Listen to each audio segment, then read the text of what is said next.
Ал эми урууда мындай бир шарттары бар. Кайсыл кандай кылып уруш керек.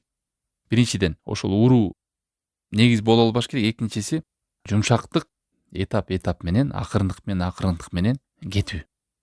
Кандай десем, жумшактыктан катуулукка кетүү. Ошондой этап менен. Катуу эң чоң немеге өтүп албаш керек да. Бул да тиге окшоп кетет. Наказаниянын жолдору бар. Мисалы сүйлөшпөй коюу. Эгер сиз жакшы сүйлөшүп жүргөн болсоңуз, сизден сүйлөшпөй койду билет. Бул дагы бир наказаниянын бири. Биз бул нерсени неге айтып атабыз? Урууну негиз инструмент кылып алба десе, башка жолдору кандай деп сурайт да ата-энелер. Мына ошонун жолдорунун бири сүйлөшпөй коюу. Айрыкча жакшы сүйлөшүп жүргөн болсоңуз, бир катасын өзгөртпөй аткан болсо, сүйлөшпөй коюу. Жооп бербей коюу. Эмнеге? Билет ата-энем, мен ушундай ката кылып аттырмын. Ушуну туура эмес кылып аттырмын. Экинчиси мисалы кол алып учурашып, же дайыма бетиңизди өбүп, бир адат бар да ата-эне менен балдардын ортосунда. Бетиңизди өптүрбөй коюу. Кол алса учурашпай коюу. Эмнеге? Муну менен да бала сезет.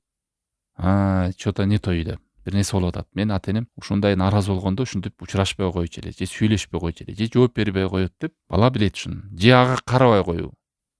Кадимки пайгамбар алейхиссалату вассаламда кээ бир ката кылган сахабаларга учурашпай, карабай койгондой эле. Мына ушундай методдорду да колдонсо, аябай балага оор болот.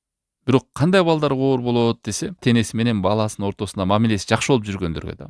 Анан дайыма эле оозуна жаман сөз чыгып, ата-энесинен качып жүргөн, жанына отургузу келбеген балдар болсо, бул методдорду колдонсо жыргайт алар кайра. Түшүнүсүздөрбү? Ата-эне менен баланын ортосунда мамиле жакшы болуп жүргөндөргө могу методду колдонсо, бул оор тиет.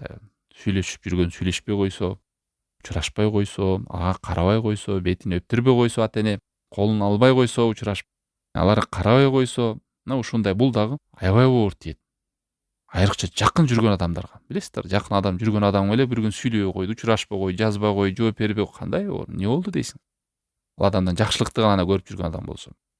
Ал эми күндө уруш, жаңжал, кыйкырык, бакырык ата-энесинен тек гана катуулукту жүрүп эле бир күнү учурашпай койсо, сүйлөшпөй койсо, сага эчтеке дебей койсо, ал адам сүйүнөт. Альхамдулилля ушул адамдан кутулганыма деп. Көрдүңүздөр кандай? Эгерде алдыңкы жанагы методдорду туура мамиле башынан ката кете турган болсо, кээ бир проблемалар чечүү үчүн могу кадамдарда жардам бербей калат да. Ошон үчүн айтып атабыз да, мамиле кылууда негизги жумшактык, жакындык, ырайымдөгү, мээримдөгү баларга ушул нерсе болуш керек. Душмандык, корстук, оройлук болуп калбаш керек. Антпесе жардам бербей калат.